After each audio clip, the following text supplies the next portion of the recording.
Юханның екінші хаты. Мен Юхан ақсақалдан, Құдай тарапынан таңланған ханымға һәм оның балаларына сәлем. Мен сіздерді шын жүректен сүйемін.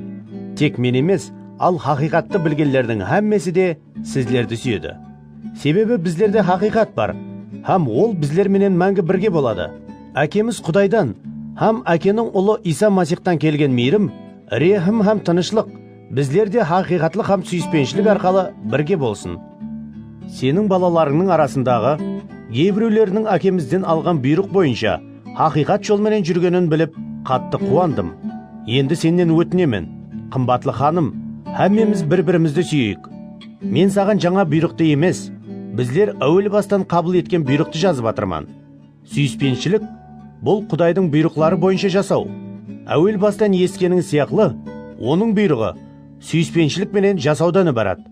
Дүния жүзінде Иса Масихтың адам денесінде келгенін тән алмайтұғын көплеген алдаушылар пайда болды. Бұндай адам алдаушы һәм Масихқа қарсы тұрушы. Минетіміздің жемісін жойтпай, лайықлы сыйлық алуыңыз үшін өздеріңізге сақ болыңлар. Масихтың талиматыменен жасамай, шектен шығып кеткен адамда Құдай жоқ. Оның талиматыменен жасайтұғын адамда һәм әке, һәм ұл бар. Егер кімде-кім сіздерге келіп, бұл талиматты әкелмесе, оны үйлеріңізге қабыл алмаңлар. Оған сәлем де бермеңлер.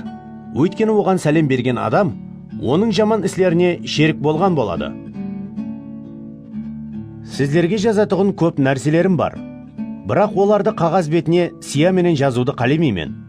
Қуанышымыз толы болу үшін жаныңызға келіп, жүзбе-жүз сөйлесемен деген үміттемін. Құдай таңлаған сіңліңнің балалары саған сәлем айтып жатыр.